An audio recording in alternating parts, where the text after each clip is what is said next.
Hello and welcome back to CultureGrams. We are ready to start searching. First, I'm going to navigate over to the search bar in the upper right-hand part of the screen. Without typing anything in the search box, I'm going to click the magnifying glass just to get this longer search field. We will be typing all of our search terms in this box. Now, before I enter anything, I'm going to think about the results I would like to receive. I'm writing a report about animals in Australia, so I would like to find articles and maybe pictures about animals in Australia. Before we search, let's take a look at these search rules. Number 1 says, a query with multiple words generates results that contain any of the words, but not necessarily all of them. Let's test that out. Because I am writing about animals in Australia, let's try searching for that phrase and see what happens.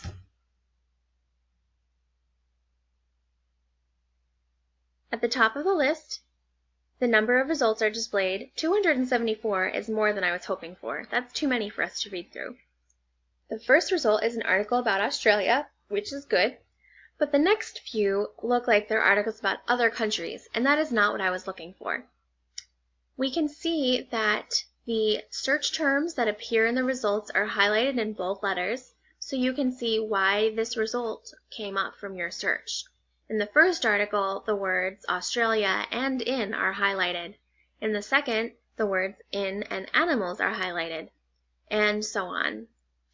So let's try putting this phrase in quotes to see what happens. When you search for a phrase in quotes, you search for those exact words in that exact order. And it looks like in this case, that didn't help us. No results found. We need to strike a balance between being so specific that we don't find any results and being so broad that we find too many results that are not relevant to our query.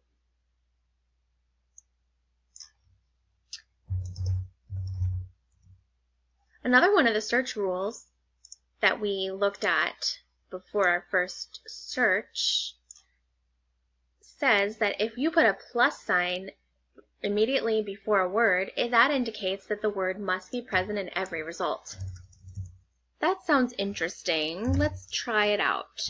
We'll put a plus before Australia and a plus before animal.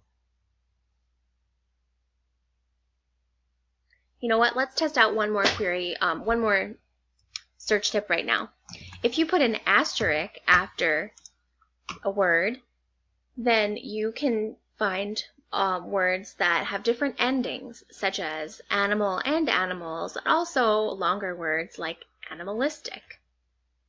I would like my results to have the word animal or maybe animals in them, so let's give the asterisk a try.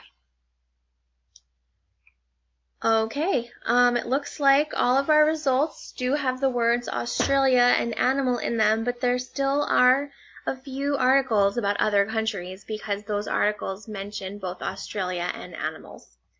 But this one right here, the fourth result, looks promising. It's an article about amazing animals, so let's click on it and see. Here we are on the Australia page. And reading this amazing animals article, this looks helpful. There are some interesting facts about animals in Australia, a picture with the source noted, and we can even generate a citation in APA or MLA format. It's really important to credit our sources, so it's so helpful to have this generate citation tool here. If I click APA, then a box pops up with the APA citation, and I can just copy this. If I click copy citation, it'll copy it onto my clipboard, and that is easy peasy. Another way you can copy and save citations and articles is through connecting to your Google account. I have already linked this CultureGrams window to my Google account, but if you haven't done that, then right here will say link Google account, and you just click on that. Enter your sign-in info, and you will be able to upload things to Google Drive or Google Classroom. Now that we've explored this Australia article, let's look at the whole Australia page. I'm going to use this drop-down menu to go right to Australia so we can look at all of the information we can find. Return to Australia home.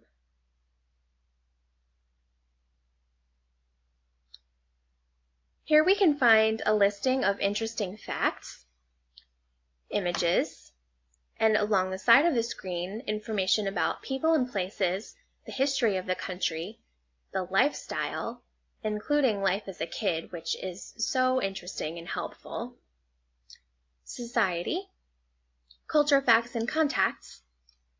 And under the main selection of interesting facts, there's an image of the country's flag, an infographic with data about the average person in this country compared to data on the average person in the world, some quick facts, audio where you can listen to someone in the native language and native accent say the country name, and a recording of the national anthem. Let's look at this infographic. When you click on it, it opens in a larger window, and here's some information about the average person in Australia.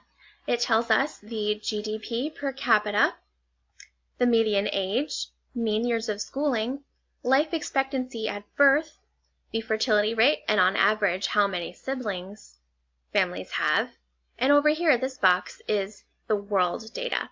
So the world GDP, the world median age, the world mean schooling years, world life expectancy, and the world average number of siblings. When you scroll down, there is a map of the country, the percentage of people who live in a city, the percentage of the majority ethnicity, the majority language, and the majority religion. You can generate a citation for this infographic as well by clicking on this link. And here is our MLA citation. Very helpful. Just click on the X to close that window. Let's continue searching. I would like to find some photos for my report. If you scroll over to the photo gallery on the right-hand side of the screen, then we will find all of the photos in the Australia section. There's a good picture of an animal, a mother and a joey, and a koala. Let's click on the picture of the koala to see what we can do with this. As the photo loads, you'll see that there's some information about the photo, where the photo was taken, and when. Up here we have some buttons that allow us to download the image and generate a citation. When you click Generate Citation, here is the MLA citation for the reference. Very helpful. And if we download the image, we can save this then to our Google Drive or any other external storage device. You can use the arrows to scroll through photos, or when you're finished, just click the X to close out of that part of the photo gallery. Well, I think we found the information that we need. Thanks for joining me, and be sure to ask your school media specialist or librarian if you have any questions about using CultureGrams Kids Edition.